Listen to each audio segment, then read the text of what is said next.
வணக்கம், welcome to நித்யஸ்ரீஸ் world. இந்த வீடியோவில் நம்ம தென்காசி டிஸ்ட்ரிக்டில் இருக்கிற இளஞ்சின்ற ஊரோட ஸ்பெஷலான ஸ்வீட் ரெசிபி தான் பார்க்க போகிறோம். அதோட பேர் போலி.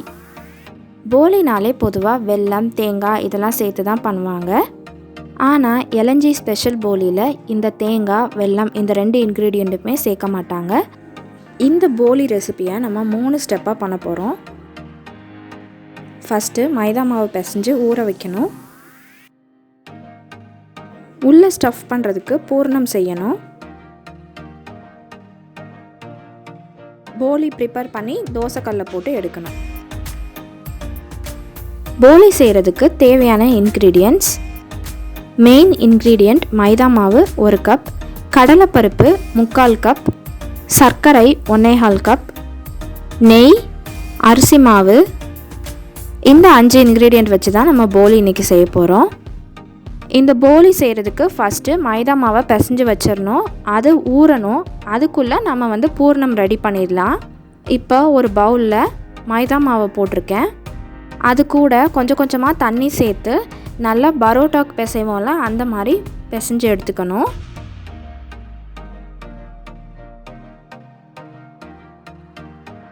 இந்த மாதிரி கன்சிஸ்டன்சியில் பிசைஞ்சாச்சு. இந்த மாதிரி ஒரு 10 நிமிஷம் நல்லா அடித்து பிசையணும். இப்போ அதில் கொஞ்சம் நல்லெண்ணெய் ஊற்றி அதை அப்படியே ஊற விட்டுறலாம். இந்த மாவை அப்படியே ஒரு மணி நேரம் ஊற வைக்கணும். அந்த மாவு ஊறதுக்குள்ளே நம்ம பூரணம் ரெடி பண்ணிடலாம். போலிக்குள்ளே ஸ்டஃப் பண்ணுற பூரணம் எப்படி செய்கிறதுன்னு பார்க்கலாம். கடலைப்பருப்பை நல்லா வாசனை வர அளவுக்கு வறுக்கணும்.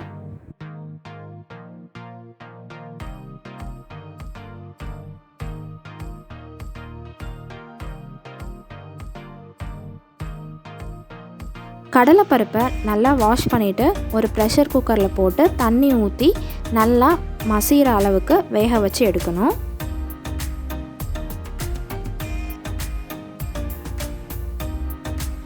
இப்போ கடலைப்பருப்பு நல்லா வெந்துருச்சு. வெந்த கடலைப்பருப்போட சர்க்கரையை சேர்க்கணும். சர்க்கரையை சேர்த்து மிக்ஸ் பண்ண ஆரம்பித்ததுமே இந்த மாதிரி தண்ணியாக ஆரம்பிச்சிடும். ரெண்டும் நல்லா சேர்ந்து கொதிக்கணும்.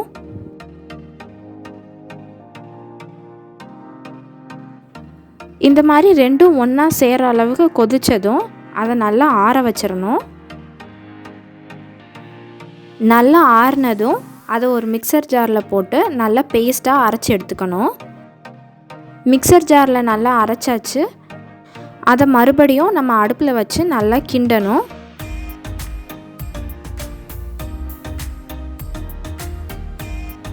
ஏலக்காய் தூள் சேர்த்துக்கோங்க. அல்வா மாதிரி நல்லா இந்த மாதிரி சொலண்டு வரும், அந்த அளவுக்கு நம்ம கிண்டணும். இப்போ நம்ம போலிக்குள்ளே ஸ்டஃப் பண்ணுற பூர்ணம் ரெடி ஆயிடுச்சு. முதல்ல சப்பாத்தி கல்லில் நல்லா எண்ணெய் அப்ளை பண்ணிக்கணும். இந்த மாதிரி ஒரு சப்பாத்தி தேய்க்கிற கல்லில் நம்ம பிசைஞ்சு வச்சுருக்கிற மைதா மாவுலேருந்து கொஞ்சமாக எடுத்து, அதுக்கப்புறம் நம்ம எடுத்த மாவை இந்த மாதிரி அந்த சப்பாத்தி கல் மேலே வச்சு கையில் நல்லா எண்ணெயை அப்ளை பண்ணிவிட்டு இந்த மாதிரி எல்லா பக்கமும் நல்லா அதை ப்ரெஸ் பண்ணி விடணும். இல்லை நீங்கள் குலவியை வச்சும் லேசாக தேய்ச்சிக்கலாம். இப்போது இதுக்குள்ளே நம்ம பூர்ணம் ஸ்டஃப் பண்ண போகிறோம். இந்த பூர்ணத்துலேருந்து ஒரு பால் எடுத்து வச்சுருக்கேன். இதை இந்த மைதா மாவு மேலே வைக்கிறேன். வச்சு எல்லா பக்கத்துலேருந்தும் மாவு எடுத்து நல்லா க்ளோஸ் பண்ணிடணும். அந்த பூர்ணம் மேலே ஒரே ஒரு லேயர் மட்டும் மைதா மாவு இருக்கிற மாதிரி பார்த்துக்கோங்க. மீதி இருக்கிற எக்ஸஸாக இருக்கிற மாவு எல்லாத்தையும் அப்படியே வெளியே எடுத்துருங்க. ஜாஸ்தியாக மைதா மாவு இருந்துச்சுன்னா போலியோட டேஸ்ட் தெரியாது. அதனால் பூர்ணத்துக்கு மேலே ஒரே ஒரு லேயர் இருக்கிற மாதிரி பார்த்துட்டு மீதி இருக்கிற மாவெல்லாம் எடுத்துருங்க. இப்போ பூர்ணம் ஸ்டஃப் பண்ணி வச்சுருந்த ஒரு பாலை எடுத்திருக்கேன். அதை அரிசி மாவில் 2 பக்கமும் டஸ்ட் பண்ணிக்கிறேன். சப்பாத்தி தேய்க்கிற குலவி மேலேயும் கொஞ்சம் எண்ணெய் அப்ளை பண்ணிக்கோங்க. அப்போ தான் அது நல்லா ஒட்டாமல் வரும். இப்போது நம்ம பூர்ணம் ஸ்டஃப் பண்ணி வச்சுருக்கிற அந்த பாலை அரிசி மாவில் தொட்டு சப்பாத்தி மாதிரி தேய்க்கணும். கனமாக இல்லாமல் எவ்வளோ லேசாக நம்மளால் தேய்க்க முடியுதோ அவ்வளோ லேசாக தேய்க்கணும். ரொம்ப அழுத்தி தேய்க்காமல் கொஞ்சம் மெதுவாக எல்லா சைடும் லேசாக தேய்ச்சி விட்டுக்கோங்க. மெதுவாக சென்டர்லேருந்து ஓரத்துக்கு எல்லா பக்கமும் தள்ளிக்கிட்டே வாங்க. அப்போ தான் பூர்ணம் வந்து எல்லா பக்கமும் ஒன்று போல் ஸ்டஃப்பாக இருக்கும்.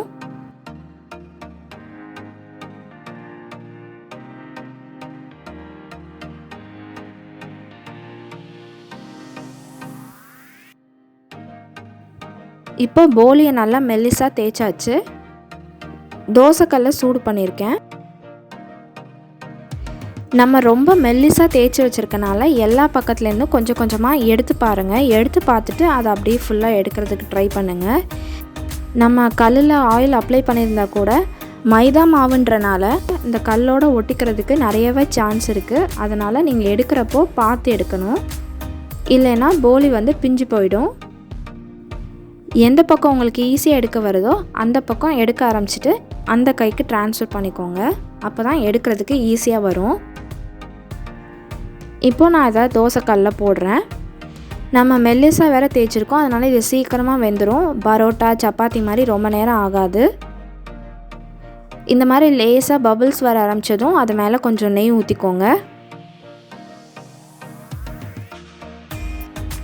இப்போது திருப்பி போட்டு அந்த பக்கமும் நெய் கொஞ்சம் ஊற்றிக்கோங்க. போலி சுட்டு எடுக்கிறதுக்கு மட்டும்தான் நெய் தேவைப்படும், வேறு எதுக்கும் நெய் தேவைப்படாது. இப்போது இந்த பக்கமும் நல்லா நெய் ஊற்றி திருப்பி போட்டு உடனே எடுத்துடலாம். போலியை ரொம்ப நேரம் கல்லில் போடக்கூடாது, போட்டால் அந்த சாஃப்ட்னஸ் நம்மளுக்கு கிடைக்காது. இளஞ்சி போலியோட ஸ்பெஷாலிட்டி என்னன்னு பார்த்தீங்கன்னா அது ரொம்பவே லேஸாக சாஃப்டாக இருக்கும். அதை இப்போ நம்ம இளஞ்சி ஸ்பெஷல் போலி ரெடி. மறக்காமல் நீங்களும் உங்கள் வீட்டில் இந்த போலி ரெசிப்பியை ட்ரை பண்ணி பாருங்கள். இந்த வீடியோ உங்களுக்கு பிடிச்சிருந்தா லைக் பண்ணுங்கள், உங்கள் ஃப்ரெண்ட்ஸ் அண்ட் ஃபேமிலியோட ஷேர் பண்ணுங்கள். மறக்காமல் எங்கள் சேனலை சப்ஸ்கிரைப் பண்ணிவிடுங்க. தேங்க்ஸ் ஃபார் வாட்சிங்.